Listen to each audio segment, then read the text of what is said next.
all I need Yep. is core movement. I often hear of like, hey, what's a healthy workout? The Yep. one that has you break into a light sweat. It's like, Correct. your pores have opened up enough, your heartbeat's gone up enough that there's perspiration, there's a warmth that's arrived in your Hmm. body. That's a good workout. Exactly. You're intuitively exercising, right? And you're kind of Yeah. feeling into what do I need today rather than like what do I want to do or what should I do? And notice there's more freedom there too as well. One of my core principles that I really embodied, and this is the shift that happened way back when I had almost no movement for a year and a half, Mhm. was something is better than nothing. I think that's what that's telling us is being mindful about our movement. Like I'm not just going for a walk. I'm going for a walk to increase my metabolic rate and Mhm. therefore burn more calories. And your body will go, oh, that's what we're doing? I Yeah. got it. Conscious Conversations with Nick and Knit 10. So we're going to do something a little different in this episode today. We're going to kick off a, two, if not three-part series around health, and specifically around physical health. Later episodes we'll go into mental health and spiritual health, but for this series we're going to go into physical health. And the first thing that Nathan and I wanted to introduce is what we call like a physical health pyramid. And if we look at physical health in general, there's three, maybe four buckets we can look at, and they would be nutrition, exercise, sleep, and then we could call it stress management. But for today, what we're going to say is these three buckets in this pyramid would be exercise, nutrition, and recovery. I think that's a really nice way to sum those up. We can throw sleep and rest into the recovery bucket. Same with stress management. So today we're going to focus on one of the blocks of the pyramid, which is going to be movement or exercise. Um, And it looks like, the almost want to say it's like the universe destined for us to have this conversation, because it's, Mhm. you went through a little bit of a lull in energy, and actually a pretty severe illness from what you Yeah. described. And then we were like, okay, let's talk about health. That's the foundation of everything. Yep. So yeah. Yeah, and I've noticed as Nathan and I are, Nathan, you're almost 40, I believe, right? Yeah. 40 this Um, year, actually. 40 this Oop. year. Yeah. I'm 41 now. We were both talking about how what worked for us in our 30s or what worked for us in our 20s is no longer working. And that can be really challenging and really hard, and really interesting. It's almost like you have to become your own self-scientist. And the things that were working for me just a couple years ago stopped working. And I've had to kind of restructure my movement, restructure my nutrition, double down on more things. And Nathan, I don't know if you've had something similar where you're noticing as you're aging, you're having to play a different game. Yeah. And because what got you here won't get you there, as the I saying I goes. try not to think about aging. That's Yeah, at number least I'm just one. like, uh, I know I hear that word and I'm like, I'm just living. Like, Hmm. but one of the significant, and this might be a good place to start, which is one of the significant shifts I noticed in where I experienced a physical movement or energy challenge. I feel like a lot of why I do physical movement for me is very much core to health, yes, and Hmm. also the energetic impact that has. Yep. And I noticed when I had our first child, Veer, just life just got so busy so fast. You have a new life in your life, and you're taking care of this life, and so Hmm. there's like 100 new dynamics that get introduced as a result of that. And I'm just like, holy cow, like it used to be difficult to work out before. And before it would be Hmm. like, I go to the gym, I'd have an hour, maybe 15 minutes to drive there, an hour workout, 15 minutes back. Like I could carve out that hour and a half several times a week. And that was the kind of routine. But then after you have a kid, and, you and your wife, and all she's gone through a birth, and now you're Hmm. have all these logistics around your life, taking care of this new life. It's very difficult. And I remember there was a year and a half, Nick, where I don't think I worked out Really? for a year and a half. All I was doing was, maybe just walking, like whatever Hmm. was involved with general walking up and down the house or going to stores, and that's it. Uh, and then at some point, it finally hit me, Hmm. and I realized once some stability had come back into life that, like, oh shit, I think I dropped all my physical exercise and movement. No wonder I feel so lethargic. No wonder I have no energy. No wonder it feels like difficult to get to do anything. Hmm. And then I was like, geez, how do I do this? How do I go about this? And, I can't do hour and a half workouts anymore. That's a huge burden on my wife Hmm. to then take care of the kid at that time by herself. So I started introducing, finally got over the hour and a half Hmm. mentality Kind of and like got to, like a picture in your mind you had that it had to look a certain way, yeah, like I and had you to had go to to the sweat, gym. and It you had to looked like I sweat a had to go to the sweat. gym. Yeah, I need to sweat a certain amount, and hit a certain amount of effort. Yeah. Yeah. And just that thing of like going to the gym after you haven't Hmm. been active for so long, it's super difficult. I see it all the time as people come into Tribe and they're afraid to take the first step. Yeah. And because the journey feels so far away, and I'm like, all you got to do is show up. Come, just walk through the door. I'm like, I don't even care if you leave. Just day one, get to the gym, put your shoes on, get to Yeah. the gym, walk through the door, and then Yeah. day two, come back and then do the warm up, and Yeah. then Just okay, and then introducing that new yeah, habit. Exactly. that's it. And I remember, I think I ran into some like YouTube video, around fitness, or some listening to some coach. And it was just like, hey, do what you can, do the 5 minutes of squats today. Hmm. Like maybe that's it. You're going to do 30 squats and that's your workout for today. And so I was like, okay, I can do that right here, right Hmm. now. And so I started with that, started going into that mentality of like, okay, I don't need to go to the gym. It's like, what fitness can I introduce into my life like right now? Hmm. And so these 5 or 10 minute YouTube videos became like my best friend. Ever since they've been it's been now 7 years, That's 6 or cool. 7 years since that time. And that's a core part of my fitness routine now. Hmm. I like what you're talking about there is, if you caught it, just like, don't focus on what you can't do, focus on what you can do. And Yeah. that applies to if you have time, if you only have 5 minutes, 10 minutes, great. Also, if you're injured, don't focus on the one thing you can't do, focus on the other 99 things that you can. That's something that is a really big challenge. So it sounds like kind of the way in we're talking about is, designing a movement pattern or exercise workout that works for you. Yeah. And we may even want to use, and I tend to do this, by the way, is I actually try not to use the word exercise. I try to use the word movement. Yeah. And the I've reason is been doing that the same thing. and it has less pictures, right? So Yeah. when Nathan says I need to exercise at the gym for 90 minutes, that's a pretty big lift, right? Yeah. For no pun intended. But Yeah. when he says I'm gonna move my body today for 5 or 10 minutes, well, that could be almost anything. I mean, honestly, that could be cleaning the house in a mindful way, right? Mhm. That could be playing with your kids. That could be me taking my dog for a walk. So it really opens up the world. That can be taking a work call while you go for a walk, Yep, right? exactly. That's been one of the really big ones where it's like, okay, I can get a 30-minute walk in while Yep. I'm having this conversation. Hmm. Pop in a podcast and go for a walk. And I think that's it opens up the what's possible, right? And so why don't we start with I talked about the having this pyramid, right? This wellness pyramid, like nutrition, movement, and recovery. Well, within that, then each of those have their own pyramids as well, is what I've Hmm. started to uncover.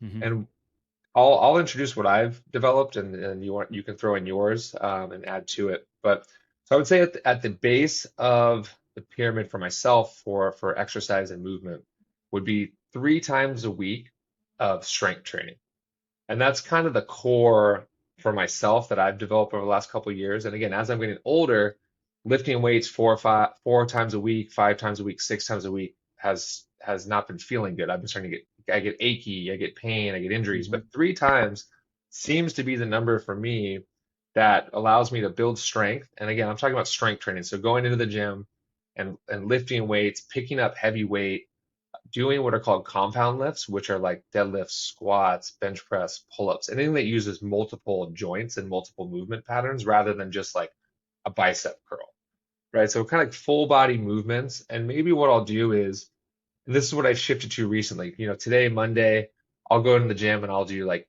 two big lifts. So maybe I'll do bench press and deadlift. And Yeah. then that's kind of it in terms of my strength training, right? And then 3 times a week, then on Wednesday, maybe I'll do squats and pull-ups. And then Friday or Saturday, maybe I'll do a combination of all of the above, or I'll do some other kind of accessory work. But I'm finding 3 times a week of strength training is it's building muscle, it's keeping me strong, it is having a positive impact on my hormones, especially for men when you start doing compound lifts for your testosterone. So that's kind of the basis, and I'm not in there trying to kill myself. I'm not in there with my heart rate up to 180 beats a minute. I'm actually keeping things at about 100, 120. And by doing that, then I don't get overly hungry and get myself in this pattern where I start eating more calories than I burn, right? So Right. that's kind of the basis that I've learned and developed there.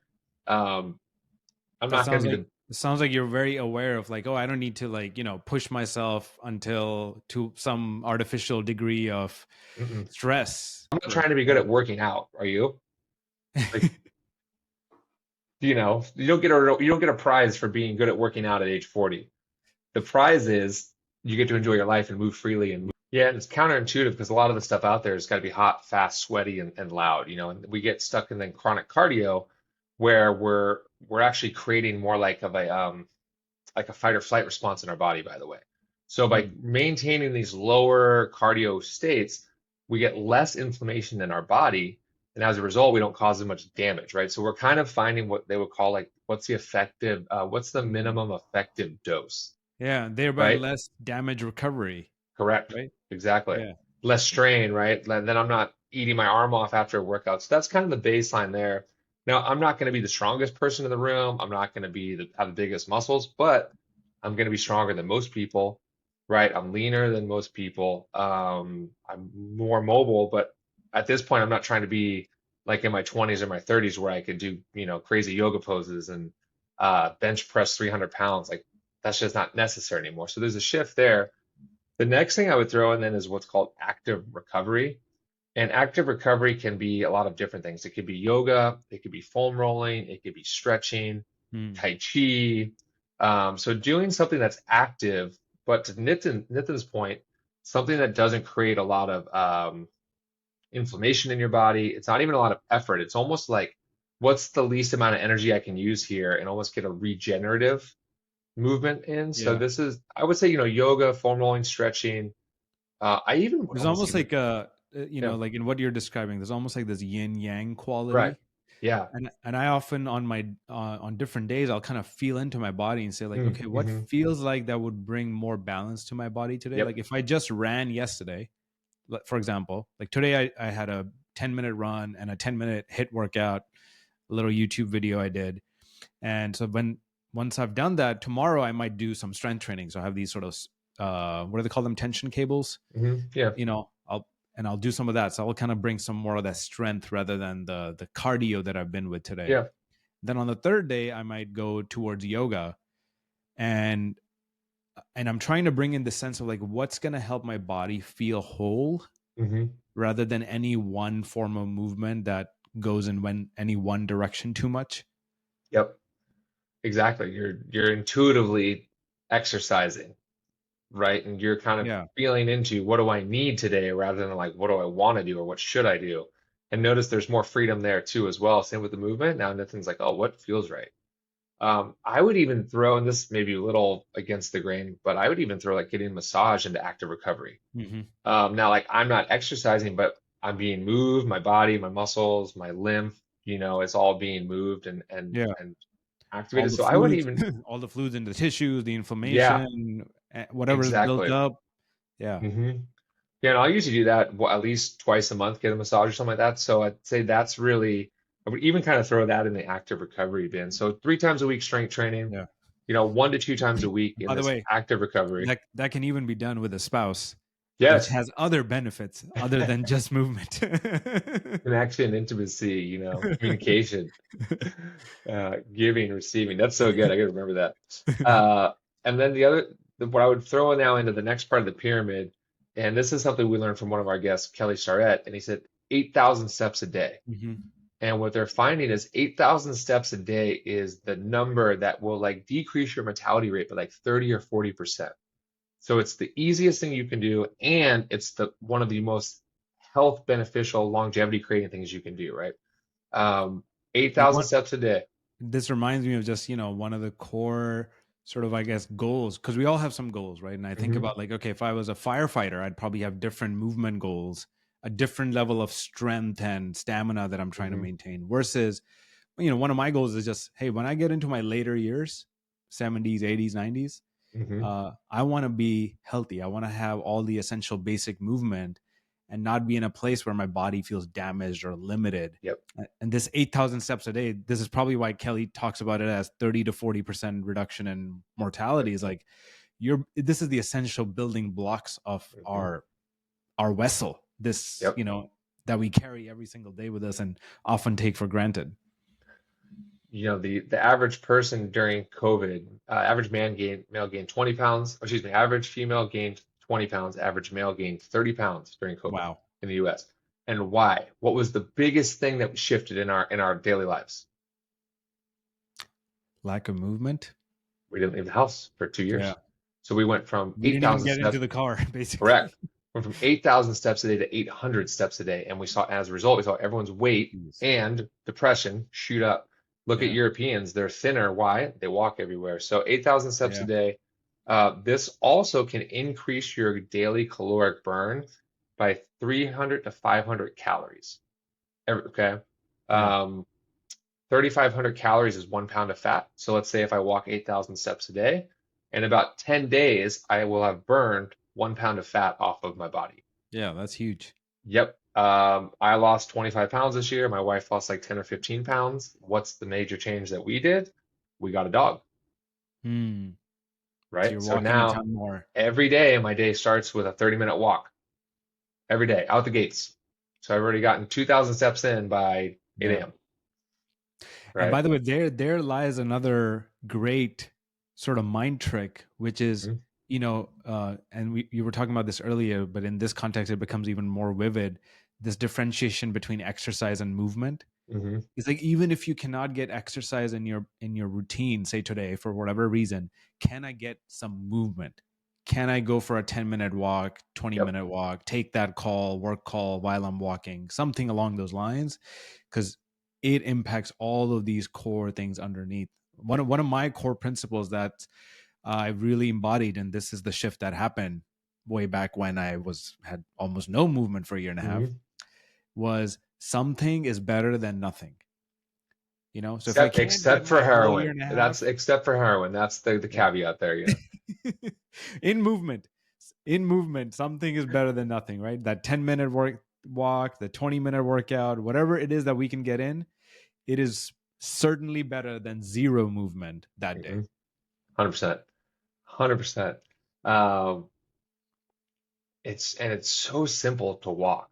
Just get out and move your body. And it's And fun. It's also good, and it's great to often do it, with a guest, with a friend too. yeah, absolutely. Yeah. Yeah. You can use it as time for connection Hmm. with someone.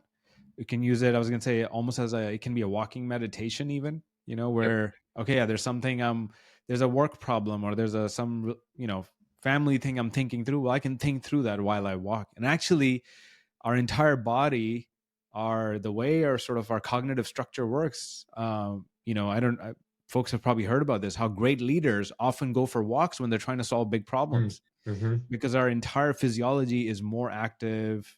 We get into this flow where ideas, intuitions, different dots connect just way better, because the blood is moving, the oxygen's Hmm. moving, our body's moving.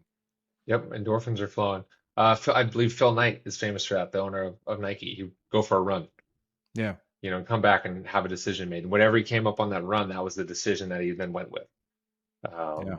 And so when you're talking about movement, right, there's an interesting study that I came across years ago, through Dr. Pepper, who's going to be on our show in a couple Oh weeks, yeah. professor at San Francisco State. And there's a study that they found that they took two groups of house cleaners, right? And one group, they didn't tell them anything, just said clean the house. The other group, they said, did you know that cleaning is exercise? And you burn a lot of calories by doing this. So the group that they didn't say anything to, the placebo group, didn't have an increase in caloric burn. The group that they told would have a caloric burn and a caloric increase by house cleaning burned more calories. Hmm. So even So what I think that's what that's telling us is being mindful about our movement. Like I'm not just going for a walk. I'm going for a walk to increase my metabolic rate and Mhm. therefore burn more calories. And your body will go, oh, that's what we're doing. I Yeah. got it. So you got two groups doing the same thing. One's told it will have a positive impact, and it does. That's a very, very cool study. Mm, that's great. And they're cleaning they're house cleaning, but in their minds, they're exercising, and as a result, it has an improved impact. So that's really cool even to think about how you can do that with yourself. Like when I lift weights, I tell my muscles to grow. I tell my Mm. muscles to get strong. I tell them that they can do things that they think they can't. And that has an impact You're on it, having right? that positive reinforcement. So Totally. you're being very mindful while engaging with your movement. Totally. And there may be energetic things, but we can talk about that at a later time too. And same with active recovery. Like I'm my muscles are recovering, they're healing, Hmm. right? They're being moved, they're being stretched. Like all these things add up because the mind-body connection. So Yeah. that's kind of the core there. And then the last thing I would throw in is then sprint or hit training once a week, right? So you've got strength training 3 times a week, active recovery once to twice a week, walking 8,000 steps daily. And then the last thing would be a once a week all out sprint. So, or hit training. So this could look like jumping on a treadmill and doing 5 sprints for like 10 to 20 seconds each. This will now jack up your metabolism. It'll help you burn a tremendous amount of calories. It also is good for your testosterone, and it doesn't get you into that chronic cardio state we talked about that has a Mm. ton of extra inflammation. So if you want to really work on being athletic and moving fast and training your nervous system and hyperactivating fat loss, then once a week of sprint or hit training is kind of the secret sauce that then wraps it all up So Nick, together. what would be a some basic way of being able to incorporate this? I noticed Hmm. this isn't something I'm naturally doing. Yeah, And as you're saying this, I'm wondering, okay, like, oh yeah, that makes sense. If I'm doing just say a 10-minute run, in between I could have 1 minute sprints where I right. really increase my speed and maybe then slow down to Hmm. perhaps a jog or a walk. And what you're pointing out is like, hey, that can help increase some key emotional drivers like testosterone and Yeah, hormonal testosterone, like endorphins, I think epinephrine, all these different things get activated in our system because it's what it's doing is it's our telling we only sprint in nature when we're running from a lion. So right. all of these chemicals get released in our body because our body doesn't understand the difference from us sprinting for fun or sprinting Yeah. away from a lion. It just understands this is what I need to do at a metabolic level. So you're getting these responses in a very controlled, healthy way so you're getting a flush of all of these chemicals in your body Okay. and hormones. Almost So sounds like really, you, almost sounds like drinking a cup of coffee, but you're working out. You're giving yourself that boost. yeah, yeah, because we have 3 different energy systems that our bodies run through. Cardio is the first one, so cardiovascular. The next are called anaerobic, which you've heard, which mean without oxygen. We've got 2 minutes of like a medium state pace we can hold, you know, and that gets into our glycogen, our stored sugars.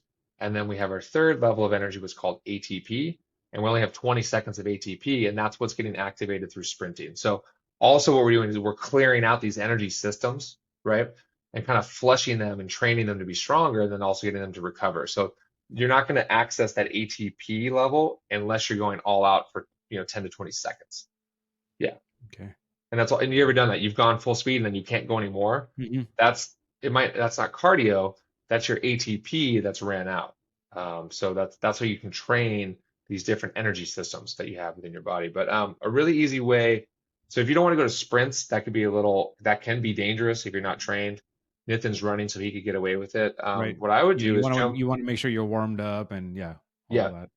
I partially tore my hamstring 2 years ago doing sprints, which is a whole nother story. But I had to go to the hospital. And luckily, did not need surgery, but it was close. So what you could do is jump on an elliptical machine, right, and go slow for 50 seconds, and then for 10 seconds as fast as you can go, and then repeat that 5 times. You could also do that on a bike, right? You could do it on a rower. So there's a lot of cardio equipment you can do this on. It'll have a similar effect. So 10 seconds, 20 seconds of all out sprint on some kind of cardio machine will also help you get this job done too. So that's a really nice way to do it as well. Yeah. And actually, speaking of injuries, right? Because sometimes we take on certain movements, or we haven't worked out in a while, and all of a sudden we want to lift the heaviest weights or go straight Hmm. for a sprint, and we haven't even warmed up or checked in with our body. Um, what are some ways? I mean, this is so core to everything you do on a Hmm. daily basis, Nick. So, what are some core ways you recommend folks be in tune so they don't risk injury? Hmm. So it's a really good question because what happens a lot, and I see this at Tribe, is I'd say people go from the couch to the court, right? And Mhm. this is in middle-aged men, the most common injury is an Achilles rupture. And that's because they're going literally from working at their desk or sitting on the couch, to then they're going out on the court and their mind's telling them they can do things that they can't do or aren't trained for anymore. So it's really important to, one, like we said, pay attention to your age, pay attention to your body. If you don't exercise, then you shouldn't be out running, 0 to 100. Um, so what I'll do, and I think this is really interesting, is I work out at a public gym, and once a week or twice a week, people come up to me at the gym and ask me what I'm doing, and it's so interesting. And when they do this, it's not when I'm lifting weights, it's when I'm warming up. Hmm. And what that tells me is, one, that most people don't know how to warm up properly or aren't even doing it. So I'll go through a couple different things. So I go through like a Tai Chi warm up where I'm starting from my ankles to my knees to my hips to my spine to my shoulders to my neck. So I go ground up to top up, and I'm getting everything in my body to mobilize, increasing synovial fluid, which is the fluid around our joints, helping my muscles warm up, helping my tendons loosen up. So all these different things I'll do. Then I will do like dynamic stretching, so almost like dynamic yoga stuff. Like instead of holding a pose, I'll go Mhm. into warrior three like 5 times, You're for moving through it. example. Yeah, Yeah. and that's called dynamic stretching, which is how you warm up before exercise. So I'll do stuff like that. Then I will foam roll for 20 minutes or so, getting into like muscle tissue and fascia, and just helping myself mobilize, right? So I'll do all three of those, and then I'll do some active stuff. Like if I'm going to do squats, then I'll do body weight squats, or I'll do banded squats or something to activate my muscles and my nervous system for that movement. So kind of everything I'm doing from before I actually get to the strength training part is warming my body up and my mind up for the movement, right? Yeah. So I'm only lifting weights for 30 minutes, but I'm also maybe warming up for 20 or 30 minutes beforehand. Hmm. And maybe we can That's make a great. video on this in the future. But so my point is, you want to actively warm up, loosen Right. up, move well, and then move into your strength training. There's a Yeah. funny story. A couple years ago, I was at a gym and I was doing some weightlifting, and these two guys walk in. They come next to me at the barbell rack next to me, and no warm up, nothing. And they put like 200 pounds on the barbell and they start doing squats. And I look over and I'm like, "Can I ask you guys a question?" They're like, "Yeah, what's up?" I'm like, "How old are you guys? Like 20?" And they're like, "Yeah, how'd you know?" And I'm like, "Because you just walked into the gym and you didn't warm up and you just started doing 200 pounds, squats." And it was so funny to be like, "Oh, that's what I used to do when I was their age. And I used to be in a Mhm. lot more pain in my back and my knees and my Yeah. hips." And it's like, Well, I "Oh, mean, yeah, at that you're age, just, you're walking around with so much adrenaline. You're just like, oh yeah, I'm ready. I'm ready to lift. You know. you're just rubber and like magic dust at age 20, right? But I'm like, man, that's so wild. Then, at 40, it's like, hell no, I'm not going anywhere near that. I'm spending just as much time warming up as I am working out. Hmm. So maybe that might be the secret answer actually to what you asked me. That's my approach. I spend Hmm. just as much time warming up as I do working out. If I'm Wow. at the gym for an Yeah. hour, it's 30-30, Yeah. and then And afterwards, then it's static stretching afterwards, holding a yeah. pose for 30 seconds. Yeah, And I'm just sharing my own personal approaches. Like for that could potentially be a lot for some people, right? Again, totally. it can get into the 100%. oh my god, I need an hour and a half. So Hmm. what I would again say is something is still better than nothing, right? So some warm up, Yep. you know, is still better than nothing. So a brisk walk prior to a run, so your body is moving for a Hmm. minute or two, and you're doing some stretching while at it. And for strength training, at least one of the tricks I just use, Nick, I just start with the lightest weight, Yeah. right? And gradually move up. So go from 10 to 20 to 30 to 40. And each set is warming up, and that 10 is nowhere near my max. It's usually 10% or Mhm. 20% of my max that I would go to. So by the time That's you been get to my your trend. third or the time you get to your third or fourth set, you're actually warmed up and getting into Right. strength, it sounds like. Yep. Yep. Um, the other thing that's important, what Nathan just said, is so strength is relative. So if you've never lifted 10 pounds before, 10 pounds for you is strength training. Yeah. If you've lifted 10 pounds for 10 years, 10 pounds for you is not even a warm up. So it's called progressive overload. Over time, you progressively overload your body because it adapts to stress, and that's how it gets stronger. So you only get stronger by pushing your body outside of its comfort zone. So, but Nathan's point is exactly correct. Whatever strength is relative to you, and also like how you feel that day. And what I'd throw on the back end too is when you're warming up and mobilizing, it's almost like you got to think about like the juice is worth the squeeze. Like the time you're spending to warm up, yes, it may be taken away from your workout, but it's going to help you work out better. And I'd say more importantly, prevent injury, which Hmm. is going to keep you in the gym rather than what we see Yeah. people do is they haven't worked out, they come in, they kill themselves, and then they can't exercise for a week. So that again is going back to that minimum effective dose of what is, let's say, sustainable. What's a way you can exercise that you can then come back tomorrow, or you can do Yeah. your active recovery tomorrow, but not be in so much pain and discomfort that you can't get off the couch for 3 days. Like, so that's really where we're talking now of like a little more that intuitive and it's a little different than I have yoga practices. So this we've learned a lot of what we're talking about through our yoga practices, right? That are now showing up in these other movement arenas. And we also what we're describing are things we developed over 10, 15 years. So it sounds very simple to Yeah. us, but it hasn't been, right? And we've made it that over you add one thing at a time, right? So I that mean, pyramid, add one of those, this this week. is like, what, 20 plus Yeah, year experiment, yeah. and been learning from my own mistakes. I mean, there was a time when I was running, I was warming up and I was doing all these steps that we've talked about, but I was running every single day Hmm. for like 20 minutes. It wasn't anything crazy, but I would run at some high speeds and come down to low speeds, but I did it every single day. And what I realized eventually, that led to a huge realization.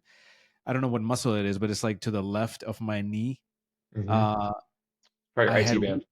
Yeah, I had weakened it to such a degree that it would hurt like hell. And I couldn't run. I didn't run for like months and went to Hmm. physical therapy. And I learned, oh, we have to train our muscles not just in one type of a movement, like a cardio movement, such as running. You also want to supplement that with strength training. You Yep. want to supplement that with things like yoga, which are more of that balancing and isometric type of Hmm. movement.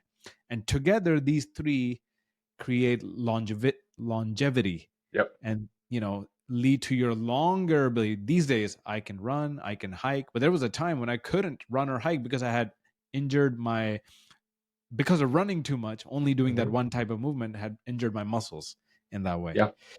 Um, so it speaks to the importance of how sort of differential movements, how differences in different types of movements work together Yep. to create, keep that peak state for you. And what I love there is so there's the three things Nathan's talking about is strength, flexibility, and mobility. All three are different. Strength is how strong your muscles are. Flexibility is how much they can stretch, right? How much they can actually lengthen is the proper word. And then mobility is how much your joint can move, the range of motion. So all three of those together create someone that, let's say, moves well, that's Hmm. strong and is going to stay out of injury. And then you can keep doing the things that you love, the things you enjoy. And like that's probably the more important piece too of Right. as you move well, you have less pain. And what I really love there is then you're hinting at what I would call the ability to express fitness. And that is like, okay, what are we doing? Like, I can do that. Like, I don't have to get ready because I stay ready. Almost like Kelly Starrett's book, The Supple Leopard. That's what he's talking about. Hmm. A leopard doesn't have to stretch before it goes and runs because it's always in a pliable, ready Yeah. state. And now actually is that his new book's the ready state. So actually there it is all right there, Mhm. right? But being able to express fitness. So Nathan a month ago goes, hey, let's go on a big hike. Cool. I felt confident I can do that. I say, hey, let's go grab our bikes. Let's go ride over the Golden Gate Bridge. You feel confident Oh yeah. You could do that. Let's go meet at the gym, lift weights. Cool. Let's go for a run. Let's go play golf. So like now we're able to express our fitness because we're strong, we're flexible, we're mobile. And as a Yeah. result, we can really enjoy our lives and enjoy the freedom of movement. Because Yeah. All at the that end of the life day, has to like I'm not offer. trying to be good Yeah. at working out, are you? Like, you don't get a prize for being good at working out at age 40. The prize is you get to enjoy your life and move freely and The move in a prizes way you get that's to enjoy fun. your life. Absolutely. Yeah, I tell people sometimes, I'm like, man, I feel like I'm in as good, if not better shape than I was when I was 20. same. Because I have a lot of, and I mean, just in the basics of being with life and all these activities that you just mentioned, Nick, like I can fully enjoy that. And that's what I hope to be able to continue to sustain, right, through all this knowledge and application of that. Hmm. Again, bringing it down to just basic movement, building in some movement into your day on a daily basis. And then, yeah, introducing variety and all these things. Nick, we talked about warm up. We talked about how to avoid injuries through that. Hmm. What's the role of cool downs? Because I know that's also very important. Yep. So again, to quote Kelly on our podcast, he said even like racehorses have to cool down, and if they don't cool down, then they run the risk of getting pneumonia. And it's the same idea. Like it's just like an engine. Like your body's an engine. You need to warm it Mhm. up. You need to move it and exercise it, and you need to let it cool down. And if you don't let it cool down, it's like let's say you go lift weights, right? And you do squats. Well, what you're doing when you're lifting weights, specifically in strength training or hypertrophy, is you're not building your muscles, which is most people don't know that. You're Mhm. actually breaking down your muscles, Yep. right? You're So you're creating these creating micro tears in your muscles as you're exactly, lifting. which creates the stress response for them when we eat and we sleep to then regrow and rebuild muscle. So the cool down, I would say, is the beginning of the rest and recovery phase, right? And you know how you'll hear like, oh, you don't like, oh, 5, 10 years ago, people that did yoga and weightlifting, like we're talking about, was very taboo. It was not very widely accepted. You either did one or the other. Because the yogis all thought if you lift weights, then you'll lose your flexibility. Hmm. And the lifters all thought if you do yoga, then you'll lose your strength. And the inverse is true. When the more flexible you are, the easier you move, the stronger you can be. So it's actually like peanut butter and jelly coming together. So the stretching is the beginning, or recovering is the beginning of the rest and recovery stage. So by stretching, static stretching, 30 to 45 seconds after a lift, so let's say you do squats, then you want to do pigeon pose for 30 to 45 seconds. You want to do like a triangle pose for 30 to 45 seconds, right? So you stretch your hamstrings, stretch your quads. This will help you recover faster, right? It'll allow your muscles to not feel as much damage from the lifts you've done. It'll also keep you more flexible and mobile. It'll Mhm. prevent scar tissue from building up. So all of these things, because as you're lifting weights, you're contracting your muscles, right? So Mhm. as you're stretching, you're allowing your muscles to lengthen. So you're giving them almost what Nitin's referring to as that yin and that yang. I Mhm. also notice if I stretch, I'm less sore the next day. And there's probably something with blood flow there, or the ability of the body to flush out, the damage you've caused. So that's been super beneficial on the back end. And then that's how you're going to prevent injury. So I would say that's kind of the general idea around recovering afterwards. And I'm guilty of it. That's probably where miss the most. Like I can get away with it. And then all of a sudden, like a week or two later, it's like, oh, there's an ache, there's a Yeah. pain. Yeah. Okay. Your body will start telling you, hey, you need to start recovering. You need to start listening. And that's Yeah. when I'll do maybe less strength training and more active recovery, right? And then you Mm. can kind of ebb and flow with that. And you're going to find your own balance of what feels right to your body. Yeah. Yeah. And just even like, for example, I mean, just in the example you shared, we don't go on a crazy sprint and then come to like a screeching halt, right? And just come to a standstill because Mm-mm. it's almost like this jamming up of the muscles and all the movement that was occurring. You've certainly suddenly stopped it in its tracks, and Mm-hmm. all the fluids that were moving through your body, everything is like, whoa, whoa, whoa, whoa, what's going on, right? Versus, but for say we're sprinting, we come down to a slower pace, Mm-hmm. come down to a jog, then eventually come down to a halt, and your body's had time to adjust. Correct. This physical vessel that we are, with all our nerves and tissues and veins and muscles and everything, like there's a warm up, there's a peak, Hmm. some expression of whatever activity we're doing, and then there's a coming back down to the restful state. It's an And arc. Yeah. and I know we're gonna go into deeper into nutrition and how to bundle up nutrition with some of what we're talking about in terms of movement and even rest. But one thing I wanted to mention, you mentioned inflammation, Hmm. right? Is one of the ways I counter sometimes inflammation is I'll have my smoothie and I'll put in just a half a teaspoon of turmeric, Hmm. right? With a little bit of black pepper. And I've noticed I don't have to take a pill, right? This is just part of the diet, and it takes care of any inflammation that I may be experiencing. And I only do it when I'm actually experiencing it, not as a Hmm. precaution.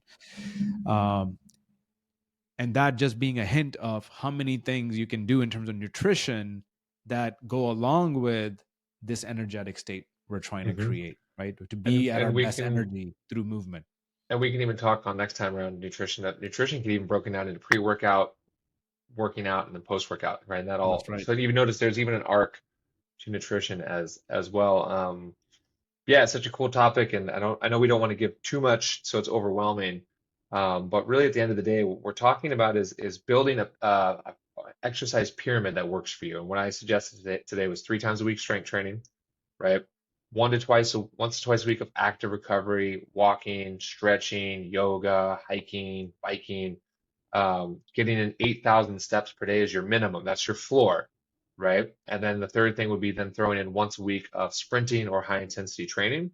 And then Nitin really highlighted the importance of front loading that all with warming up properly through some dynamic stretching and mobilization, and then cooling down properly through static stretching and recovery. And I think doing all those together, I know for me personally, this works very well. It's efficient, it's Yeah. effective, keeps me moving well, and also keeps me out of pain. And at the end of the day, this is how you can create a sustainable movement practice so that when you're 60 and you're 70 and you're 80, you're still moving well and you're still strong. You've got muscle.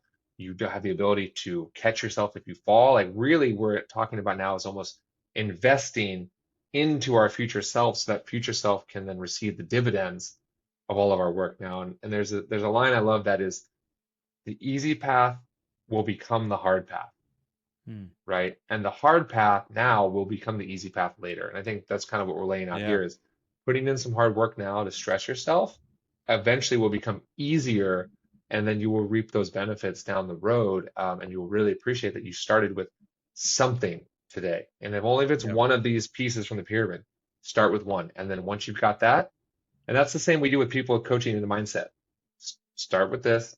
Once you've got it, Yeah. then we go to the next thing. Yeah, anything else to close out here, Nathan, before we sign off?